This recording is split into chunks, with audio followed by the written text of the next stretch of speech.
Hey everyone, it's Wednesday. Happy Wednesday to you.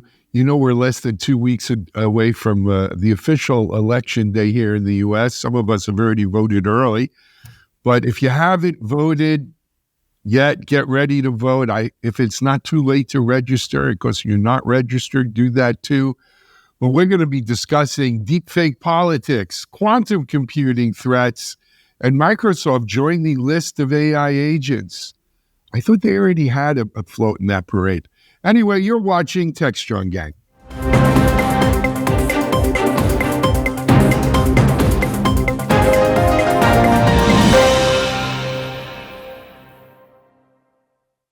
Hey, everyone. Happy Wednesday. I'm Alan Schimmel here for Techstrong. Hey, what I said about voting, take seriously. We'd love to see every one of you vote. I feel like an NFL player. They do all those commercials that say go vote. But anyway, we've got a great Wednesday lineup here for you on Techstrong, gang. As I mentioned in the opening, we're going to be discussing a little deepfake politics, threats from quantum computing, and Microsoft joining the AI agent parade. Got a great bunch of people to discuss it with you. To discuss these with you, let me introduce you to our gang members for today. First of all, it's good to see him back on his boat, his kind of natural sailing posture. Recovering from the hurricanes down here. He's back in Florida. He's our resident cyber expert, and he's an expert in life experiences. They say that as you get older, Chris. That's one of those things you can, claim too. It's our friend Chris Blask. Hey, Chris, how are you? It's great to see you. Good to be here, Alan. Nice to be back on board and got the boats on top of the water and cleaning out the mud. Excellent. Went from a submariner to a sailor again. All good. Also joining us here from out west, he looks like he's back home in Denver or in the Denver area after a little bit of travel. He's our CTO and vice president of Futurum, something. Mitchell Ashley. Hey, Mitch. I probably should clarify that just so folks know. I didn't have a long enough title, so I strung together as much as I could. So I am Futurum Vice President and Practice Lead of DevOps, App Dev, and DevSecOps. If you have any other buzzwords to add to that, let me know, and I'll The problem is your bottom third has become a bottom half. Yes, I am kind of.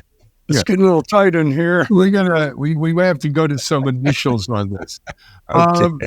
Joining Mitchell and Chris from the Raleigh area. She has a bunch of initials too. It's our good friend, Hope Lynch. Hey, Hope, it's great to see you. How are you?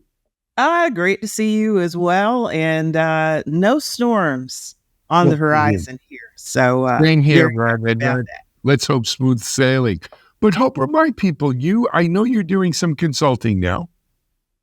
Yes, I am. And soon we'll be moving into a role in a professional services organization, which I can reveal once the paperwork is actually signed and sealed. Okay. But managing platform engineering teams. So going back to a place that I absolutely love and a topic I love. So I'm very excited. Good for you. All right. And then last but not least, he's our Chief Content Officer and CYO, Chief Yankee Officer. Get ready for his World Series. I'm feeling the love out there because there's all these people that seem to hate the Dodgers that were now rooting for the Yankees. So I'm like, okay. And the Dodgers used to be loved, except in Brooklyn, right? They haven't been loved there since 1958. I don't know. Do you know how many times the Yankees and Dodgers have met in this World Series? I do not know off the top of my head. This particular World Series, they haven't met yet, but they've met many times in the World Series. Mm-hmm. So here we go. Probably more than any other combination of teams, I would imagine. There you go. So one more time, man. It's going to be a show. The Yankees have been in the World Series 41 times and have won 27. It's quite impressive. Just saying. Anyway, he's our Chief Content Officer, Mike Bizard. Hey, Mike, welcome. Hey, always happy to be here. All righty. So, Mike, we've got a bunch of good stories today, leading off with something on politics of all things, deepfakes and politics. Why don't you kick us on that one? Yeah, as you pointed out, we're coming down to the wire on the political voting thing here. And surprise, surprise, there's a lot more deepfake content out there. And apparently we have traced back some attempt to, I guess, slander the Democratic vice presidential candidate with some video that suggested that he had molested or harassed some gal who worked for him back in the day or was a student. And then it turns out, well, it's all being led back to some Russian disinformation campaign. Chris, I know we've kind of talked about this as a theoretical in the past, but it seems to be happening. And is this going to become a daily occurrence? Well, it's not only not theoretical, it's not new, right? In disinformation, misinformation, propaganda, these influence campaigns, go back through all of human history. What the crux in the apostrophe, is when things change, when you're able to do the same things in different ways. And this, I really track this, trend to 2008. We all remember the 2008 presidential cycle, and we had this candidate, Barack Obama, who was very young and inspiring, and a bunch of people got behind him. And we were right at that point where you could do, social media didn't really exist the way it does now, but you could get there, right? So the mybarackobama.com site allowed tens of thousands of people to volunteer. 4,000 rapid response teams spontaneously formed. And I was leading that team from my backyard in Florida at the time. And we managed, through brute human force to get real time, do the kind of things you're doing today, where you're responding to the media and the issues in real time, talking to the journalists, getting inside the media cycle. And it turns out you can replace that with cash, right? And what we've seen since, particularly since 2012, Valery Gerasimov, who is still lurking around the Russian kleptocracy, arguably convinced Vladimir Putin to go big on disinformation in 2012, right? And that's where we see the St. Petersburg operations and everything we've gotten used to since coming from. So we've gotten here by an honest path. It's taken a while, but we're in it. I was just so surprised to see them going against the Democrats because I thought Putin wanted Harris to win. But they're not for anything that you're for. I'm being it's a matter of rabble rousing has always been about, getting the little voices, finding the little discontents in the crowd and amplifying those, right? Now we're just doing it at nation state levels with AI and quantum computing and all the other big tools and hundreds of people. And there's floors of buildings in St. Petersburg, Russia, as an example, where people sit there at keyboards all day long pretending to be 500 different Americans, arguing for and against the same things. They don't really care. They're not for your points. They're for, their goals, which is to gum up the works, slow things down, cause trouble. Yeah, just destabilization is a lot of the right. point. That's the whole thing. It's destabilizing it and promoting a lack of trust in our institution. I mean, well, here's a visual for you. I think it's trying to create a U.S. national game of Twister. Getting us all in one game of Twister is essentially what we're doing. Like nobody knows what's going on. What's really happening. Mental denial of service, mental DOS, right? This is all about clock cycles. Think about it in malware campaign terms, and you break it down. Human beings, we sleep, no more, no less than say 4, 6, 8 hours a day, which means we have that many hours of being awake and thinking about things. And you start breaking it down, you got a couple hours a day, to think about politics, for example, maybe, if you're a bit of a geek. If I can chew up 5 minutes of that, 10 minutes of that across 10 million people, that's like chewing up CPU cycles all across a data center. Does this motivate people to vote in the opposite direction of where the Russians want them to go? Because they look at this and they go, hey, if the Russians are telling us that this is the what they're willing to do to kind of prevent somebody from being elected, the people who are for that candidate are going to get even more annoyed and are more likely to actually go vote. What do you think the Russians think that? And so do that knowing that that's what the reaction will be, which is really what they want. This is sort of the Eddie Murphy. I know that you know that I know that you know. Right? And so I think it's just pure chaos is what it is. Yeah. Really, you go vote. Yeah, and I think some of it ends up being reinforcement, honestly, because it's often been said, you cannot change a person's mind with facts, right? No. You go and you debate, they come away and they not only still believe what they believed going in usually, but now they are dug in even deeper. So what I think this actually does is it just pulls people even more to whatever side they were on. People are looking for the information that's already reinforcing their perspective. And when you look at the way social media works, right, you see more of things that you have already seen in the past. They're not really getting a lot of new perspectives based on the way things are currently set up. What it makes me think of is, where might this go post-election, right? This is that kind of fertile ground for back under the rock they come from. Well, that's what I'm worried about, is them not doing that. What if they did this to the financial industry, right? To the stock market, to pick the government, a defense industry, pick an industry where we sow enough doubt and misinformation and confusion, and nobody knows what's really true about their investments or their health care. I mean, it is a way that we could see massive disruption in our society just from that chaos infusion, that social engineering. And it potentially could be. I'm not predicting that will happen. I'm afraid it's going to happen. Well, I see a lot of hope in that, right? Because hope's right here, Chris. There's a lot of hope in this conversation. A lot of hope in this conversation. But when I was predicting this, say 5 years ago, that in 5 to 7 years, you're not going to be able to keep the lights on if you can't address this problem, right? If I can deep fake the voice of the boss of the power station and call the operator and say, the bloody city's on fire, turn the power off now.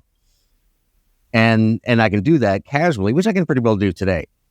Then I, as a power utility, need to have a solution to that, right? And we tend not to develop these solutions for security until we need them, but when we need them, we do, right? And I don't want to whitewash this. Things are bad. Misinformation and disinformation is thick on the ground. We're basically saturated in it. However, it's easy to think that your opponents are more powerful than they are, and of course, that's what we always want to do as adversaries. We want to make the opposite side think we're more powerful. But I see cracks all over the place with this. We have to have technical solutions, to your point, Mitch, to keep things running at all. So cybersecurity in the cyber world and trust and information, what that means and so forth. We have millions of people that are really good at that. And we have a generation coming up that aren't, our age, right? That have actually grown up in this. And I think everybody on every perspective and every political persuasion now is sick and tired of it. Right, so I think the ground is rich for both. I'm not 100% sure. I'm not 100% sure that every political persuasion is sick and tired of it. I think, and by the way, I got to add another thing. As long as we're talking about it, let me pile on a bit here. It's not just the Russians who are doing deep fakes. Right? It's our own media. It's our own mainstream media. I was at the Pittsburgh Steelers New York Jet game this Sunday night in Pittsburgh. I was sitting there the whole game. We got there an hour and a half before game time. My son likes to see the warm-ups and stuff. Former President Trump was a guest, not of the Pittsburgh Steelers. The Rooneys were Obama's ambassador to Ireland. They wouldn't be inviting President Trump, but a private Pittsburgh Steelers fan who has a suite at the Steelers game invited him as that person's guest. The Steelers sent out an email to all the ticket holders saying, hey, President Trump is there not as an official guest. He's not there on behalf of the Steelers. He's there as the guest of a private individual suite holder. But security will be tighter, so allow yourself some extra time. I was at the game. They never introduced him to the crowd. They never made boo about it. During the national anthem, at the end of the national anthem, there were a chant of USA, USA in the crowd. Had nothing to do with former President Trump being there. During the game, some woman scantily clad with big boobs or whatever came running out on the field with a Trump sign. She was promptly removed. That was the extent of what happened live at the event. Came home, watched NBC, and I'm calling out NBC specifically, though I'm sure CBS and ABC and everyone else did the same thing. Took the USA chants from the Star Spangled Banner, showed a shot of Trump in this guy's suite with another guy, and a handful of fans in front of the suite, cut the audio from that handful of fans, and then played the USA, and said President Trump received a warm welcome at the Pittsburgh Steelers game. The fact of the matter was there was a handful of people in front of that suite who could see him only. Half of them were booing. Another 10 of them were flipping him the bird. And there was nothing to it. But if you watched NBC, you thought that Steelers Jet game became a Trump campaign stop. Nothing could be further than the truth, from the truth. Chris, I see you kind of shaking your head. Well, right. It's important. Like when you fight, stay as calm as the ocean, right? This is a very emotional issue for everybody, and we need to, break it down as we do in cybersecurity and any sort of, conflict. Anyways, that's misinformation. There's misinformation and disinformation. Disinformation is I'm lying to you on purpose to achieve a goal. Misinformation is a mess. It's wrong, right? And I generally don't suspect most of the corporate media out there of disinformation, of making fake things up on purpose. It just because it's high risk as a corporate entity in the West, right? Too much risk in really doing that. Screwing up, being sloppy, being lazy. The media. Sorry. But being sloppy and lazy, is a sin in journalism and media, and I agree that one sounds bad. So I think it's again a combination of things but we need to separate these out. Disinformation campaigns are, saying whatever you want to hear to make you act in a way that I as the adversary want you to act, right? And then there's a difference between the media has a. We're part of the media ourselves here, right? Are we mainstream or non-mainstream or whatever? It's businesses, it's complicated. Everyone's a journalist. It's hard to make a living, doing investigative journalism. We have all those problems. But that's separate from adversarial attacks. And the adversarial attacks look to foster our distrust in the media by calling out, real problems the media has and amplifying them. To Alan's point, though, NBC is not the only one out there that is deliberately reporting things in a way that is designed to drive up ratings and maximize revenue flows based on these political ad campaigns. And it has become a problem to the point where it is now noticeable to almost everybody. Yeah. Yeah. Yeah. Great. And one other quick point I would like to highlight is relatively recently, I saw statistics on where people now are getting their news, right? It is not ABC, NBC, CBS, CNN, etc., right? They're going to TikTok, they're going to Instagram, they are going to Facebook, which is, and YouTube. YouTube is a leader, which most of that content is made by people sitting at home who are just spouting their opinions. But then on the other side, we have, our topic, people who are being paid and it's their job to get disinformation out there. And it is such an accessible medium, right? There are, I know there are tools that are used by these services to go in and pull certain types of content. But even if they were after this, they can't get all of it. So they definitely are using the mediums that more and more people are going to. So is all this on behalf of the 3 people who are undecided at this point, or what? They're not really undecided, but that's a whole nother story. Just not about politics. I'll end with go vote. let's take a break here on Techstrong Gang. We're going to come back and we're going to talk about how big a threat is quantum computing to cybersecurity. You know, the Chinese have had something to say about this. Of course, why would they? What? Better believe them. We'll be back. You're watching Techstrong Gang. Accelerate your DevOps journey at DevOps Experience 2024. Join us for an exhilarating experience that will transform your DevOps practices. Explore emerging trends in DevOps and advanced platform engineering techniques. Learn how to integrate security while leveraging AI to drive efficiency and innovation. Mark your calendars for October 16, 2024. Discover how to improve operational velocity and foster a culture of continuous improvement. Ready to elevate your DevOps strategy? See you there at DevOps Experience 2024. All right, so there's a new report that claims that the Chinese have published a report that shows that they've been able to use quantum computing to break some of the lower level encryption that we have out there. And now everybody's kind of sitting there going, well, how long will it be before they break something that really might matter to national security or businesses as a whole? But Chris, I know you've been kind of watching this space a little bit. What's your sense of what does all this mean? Is this grandstanding on the part of the Chinese, or should we take it seriously?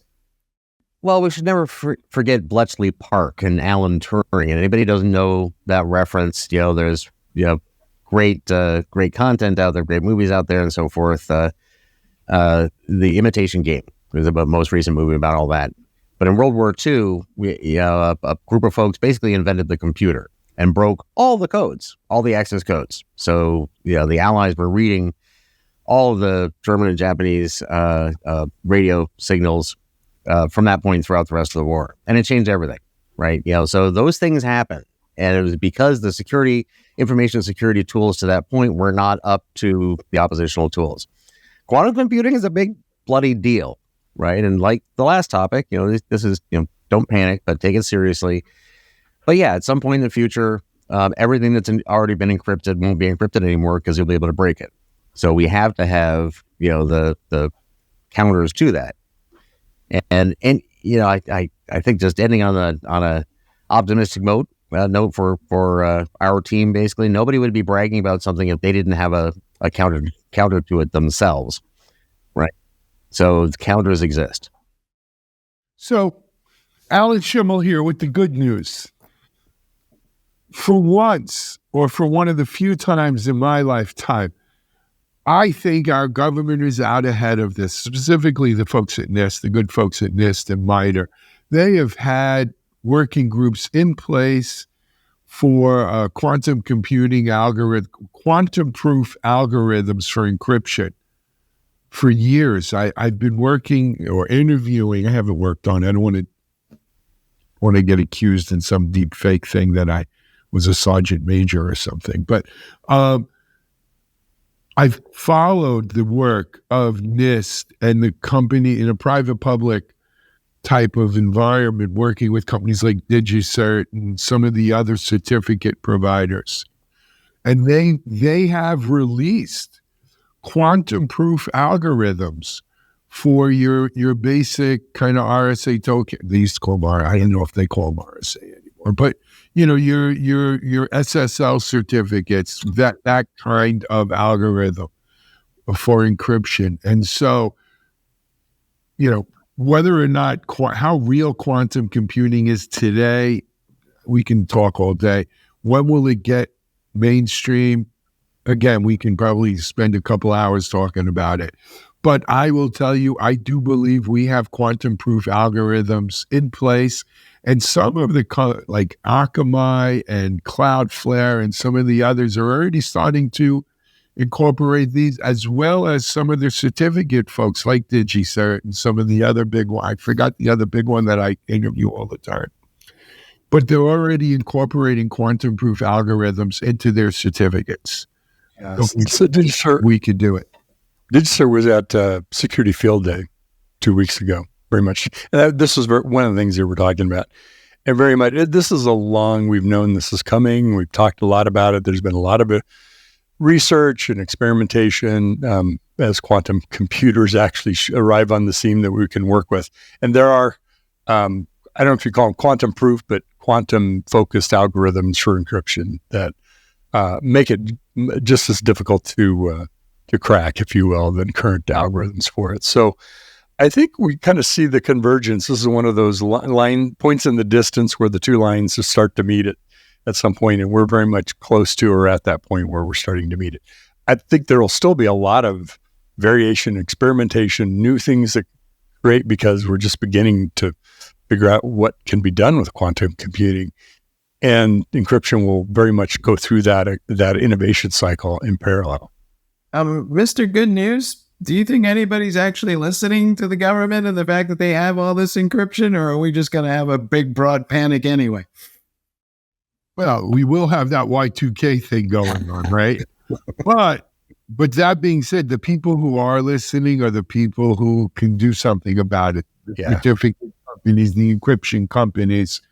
The people who should care, right, Alan? Who are going to change their algorithms for this. And that, that's what we need to do. But as Mitchell said, I don't know if we've totally figured out the effect of quantum computing on not just security, but on so much of what we do, right? And quite frankly, again, you speak to some people and they say, oh, by 2028, we'll have 1,000 qubit, processing, and it's real. And then other people say, yeah, nonsense. You're probably looking closer to 2040. I don't know. I mean, I don't pretend to know enough about it to tell you when it's going to get real. But I do know that once it's real, we'll probably figure out uses that we haven't thought about. And the security industry will have to respond. Some part of us is going to be in two places at once. I just don't know if it's going to be enough to make a difference. I thought it was just the cat. No? All right. It's got to be somebody. Some days we got to experiment. It's going to be a human at some point. We want to get split up into our good half and our bad half. Remember that one on Star Trek, Mitch? Yes. The evil Kirk and the good Kirk and the poor dog. Yeah. One dog was a snarling, vicious dog. The other one, he was a bad guy. Everything you need to know you could learn from Star Trek, the original series. But the evil Spock knew to send evil Kirk. Well, that was the real Kirk. That was the parallel universe. Yes, right. Spock with a beard. I have a question for Chris. Thinking about this topic, and I remember reading, that there, within the next decade, we're going to be at Q Day, right? When quantum computers break conventional encryption, and then maybe all hell breaks loose.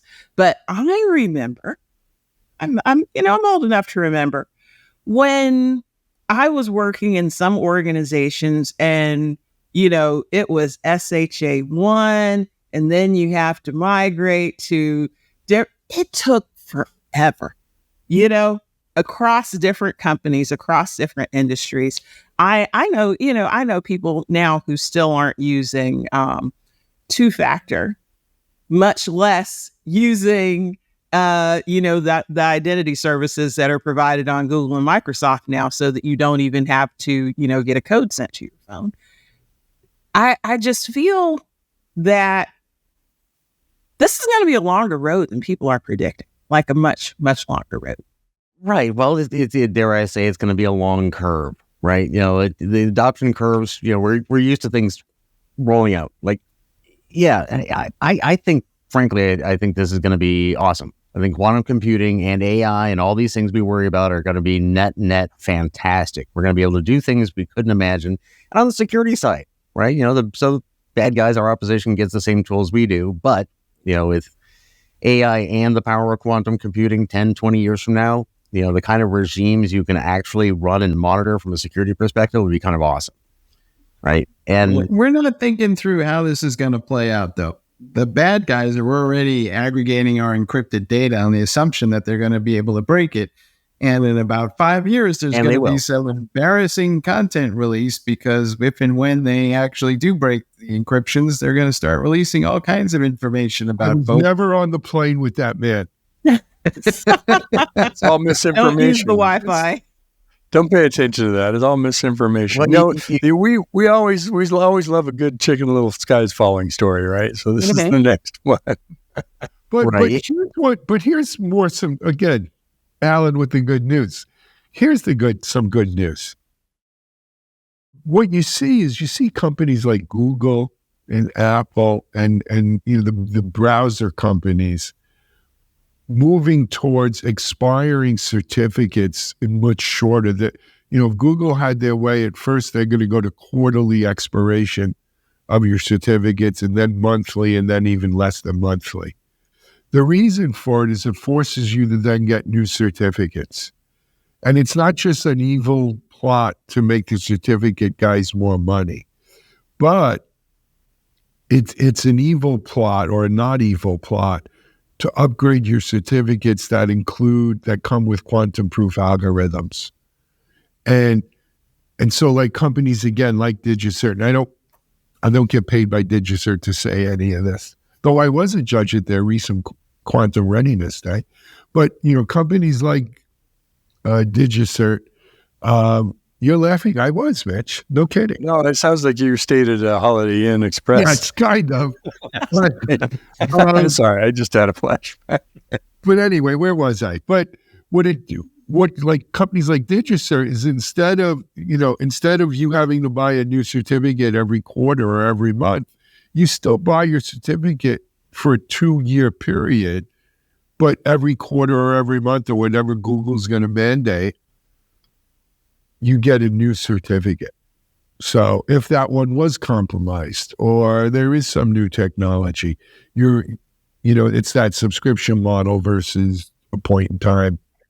I'm voting for Quantum Purge Day, and we just all start deleting everything we can possibly not need anymore and just get rid of it before it winds up in some system somewhere where you don't want it to be. And I know we can't just get rid of everything from a compliance perspective, but we got a lot of stuff that we seem to be holding on to for no apparent purpose. I would like to start with my children's preschool projects that my wife insists that we keep in the garage. They're 25 and 23 years old now. But yeah, but what are you going to use to embarrass them 10 years from now on something? Well, that is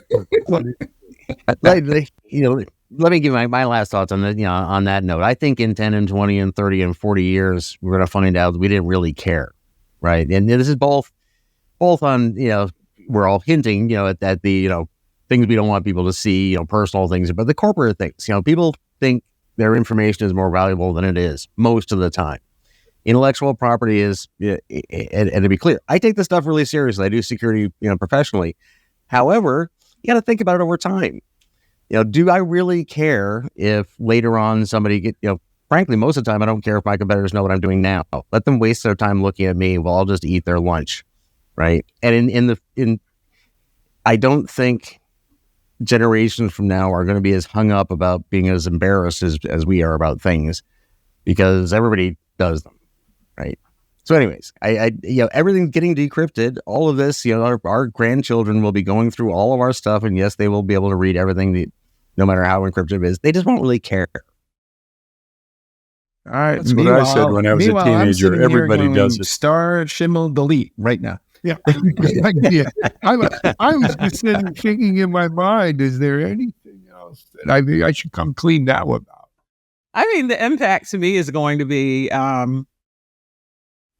personally, politically, some of these things don't, they lose their impact over time. One story I read over the weekend was, maybe it was in the Atlantic, but do sex scandals not matter anymore? And they were going back What are you trying to tell us exactly, Hope? What do you read on the weekends? I can neither confirm that. No, denied. Well, not confirm or deny. But they were talking, the Clinton scandal, Oh my God. the Kennedy, other things like that. But today, those same stories are a blip and then they're gone, right? The impact to people often is when they are looking for employment, right? And someone is going and just, Googling them or going to LinkedIn or wherever, and you see something negative, or you may not think it's negative, but they think it's negative. And suddenly that person is out of the running and they don't really know why. Well, but I don't know what happened though. Warren Harding was plagued by sex scandals, and no one cared. He got elected and died in some weird circumstances in a hotel in San Francisco. So I don't know. I think Lindsey Graham could even come out of the closet right now and still get reelected in South Carolina. I think Hope's right. Nobody cares anymore. I wouldn't go that far. Wouldn't go there. They would not. Boy, this is a strange conversation. Okay. And it's a shame. Not that I'm a big fan of Lindsey Graham, but that he has to live his life that way because he wouldn't be elected, right? So I think we're still a ways off from that in this country. I don't know. It sounds like 2008. A lot of people said America wasn't ready for an African American president, and look at us, right? In many ways, they'll tell you that because of that is why you have what you have in the Republican Party right now. Yep. So I'm happy to talk about that, but that's probably a different kind of show. Mitchell, remind me to tell you about my adventures at the Pittsburgh game. Anyway. Okay. Over a beer? All right. Yeah. Anyway, let's move on from this one before we get ourselves in further trouble. And we're going to come back and talk about Microsoft in a parade. Oh, no, it's joins the AI agents parade. You're watching Techstrong, gang. Discover Techstrong Group, the epicenter of tech innovation. We're your go-to for reaching IT leaders and practitioners worldwide. Our secret? Impactful content that sparks awareness, engagement, and top-quality leads. With us, you'll access editorial websites, streaming videos, virtual events, custom content, analyst research, and more. Join our satisfied clients. Let's revolutionize your tech journey. Contact us today and tell your story to the world in the most powerful way with Techstrong Group.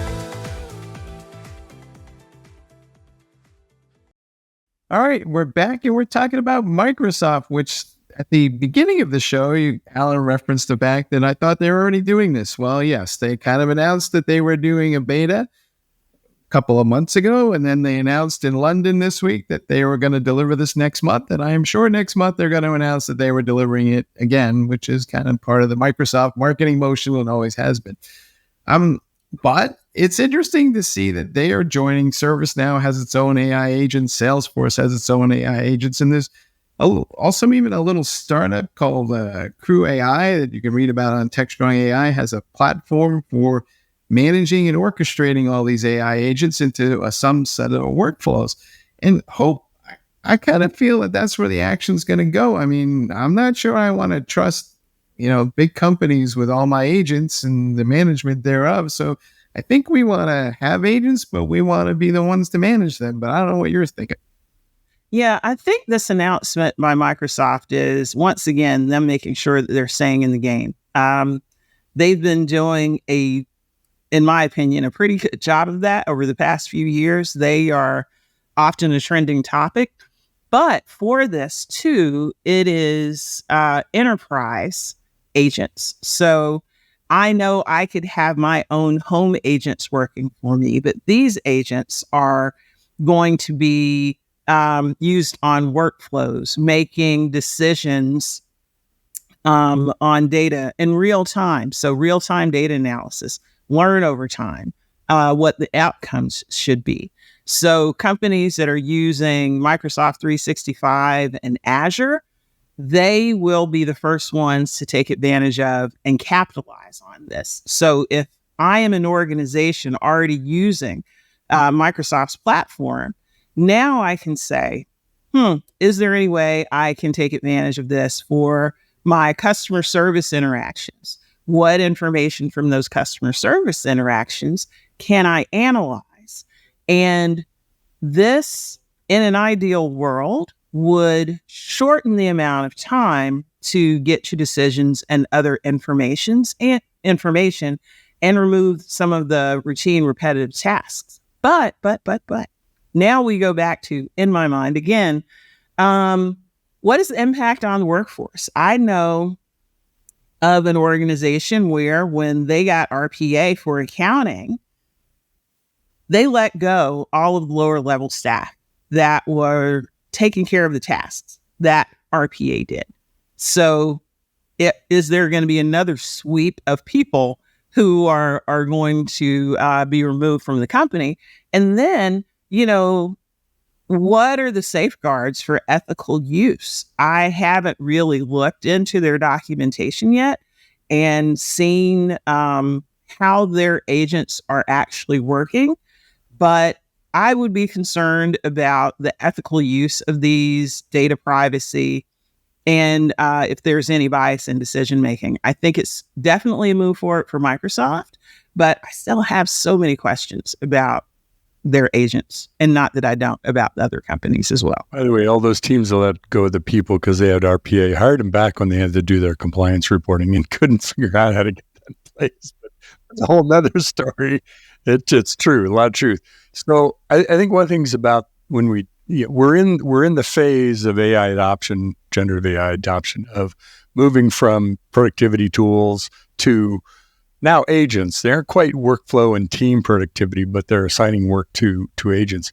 But the agent is like the iceberg. It's a tip of what's there. What it isn't just that there's an agent. Yes, that's what you create. But in order to create that, you have to have the data fabric of the work that's happening behind it and the information it's going to process on. Microsoft has its own knowledge graph that connects your work with who you are, with the projects you're on, or the Dynamics 365 work that you do, or whatever it might be in that application. And that's sort of the underpinnings of being able to do this. So you just don't release agents, right? Otherwise, they would just be Zapier agents, right? Just to write routine automation things. Nothing, not knocking Zapier agents are great. So I think it's a sign of the investment of what Microsoft and Atlassian and Salesforce and everybody has done to recognize that to really take advantage of AI and really let end users create their own agents is it's got to have a lot of support behind it to make it useful. Otherwise, it's just another automation routine. Now, you mentioned the safety, ethical, et cetera. Here's what's happening here is that now we're enabling end users, whether the developers or the person in accounting, whoever it might be, create their own agents. They're not controlling what ethical things or not ethical things those folks are doing. So is it a Pandora's box? Maybe. But, if I write an agent that's processing customer data and does stuff it shouldn't do with, that's not Microsoft's fault. That's our company's fault. True. This is going to be great. Nothing's going to be our fault ever again. When someone calls us up and says something's wrong, I'm just going to say, bad agent, bad agent, bad agent. That'll be that. Yeah. But another thing I also wonder, and Microsoft is a great example of this. There are organizations, and if anyone from Microsoft is listening, find me on LinkedIn. We can discuss. But there are organizations I've had discussions with who are using tools from Microsoft, like Teams, other tools. They don't really love the tools, right? But they're using the tools because they're using Azure, and those tools are at a lower cost. So here we go. This is another hook, honestly, for Microsoft to get into the enterprise. Say this out loud. I'm going to say it. All right. And more vendor lock-in. How hard, it is already difficult to migrate from one hyperscaler to another if an organization decides to do that. Sometimes it's just easier, to let it lie. But then you put agents on top of it that are hooked into all aspects of your business. Is that company ever not going to be a customer of Microsoft if they are also using Azure, right? How painful is it to migrate away if they get all of that connected? So you read Natalia's secret report, huh? Well, to quote Steve Martin in the movie The Jerk, it's a profit deal. Yeah. Yes. But what a move though. Yeah. Especially right. Let's not pick on Microsoft. They're all. Yeah. But this would be true in any other. Or Apple or any of these Meta or any of them. Salesforce, Citibank. Right. That's what it is.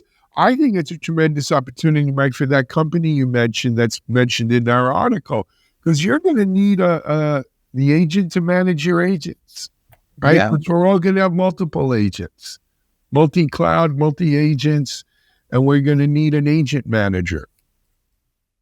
Now, Ooh, how's you this just going to work in your head, though? Like, so let's say that I have an agent and I'm having an issue and I call up Microsoft customer support, which I don't really call anymore. I email. And now there's an agent on the other side who's probably just as bad as my agent. And now I just got like these two agents that are kind of sitting there and accomplishing loop. next to nothing. Well, first I'm going to have my agent sit on the phone and wait for their agent to put a human on the phone. And You then know, I'll Google go on. already has that. Yeah. Crazy. Crazy. Anyway, hey guys, we're about out of time for this version of the gang. It's been a great, fun exploration of some pretty cool topics. I should mention, thanks and kudos to Mike Rizzard. He picks our topics every day here on Techstrong Gang, and it's not always easy. We try to mix between staying current and what's on our sites and what's out in the mainstream media.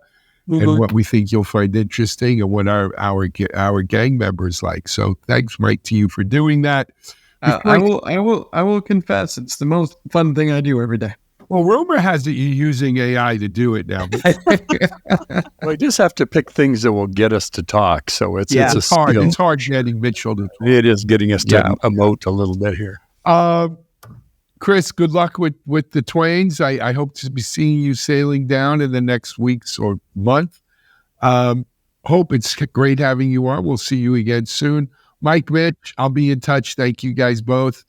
Sounds good. Thank you out there for watching. Hey, quick reminder, I think we have a Tech Field Day stuff going on today. Cloud Field Day is this week, yeah. Yep. So it's And on today. So absolutely. And we And on have some Techstrong TV following that as well. So as usual, we've got a lot going on Techstrong TV, so stay tuned to this channel. Stay tuned also, we'll be having our OTT channel is coming back, and you'll be able to watch us in living color on your 4K TV very soon. Until then, though, hey, do get out and vote. Get ready to vote. Get educated to vote, but vote. Until next time, this is Alan Schimmel for Techstrong. Have a great day, everyone.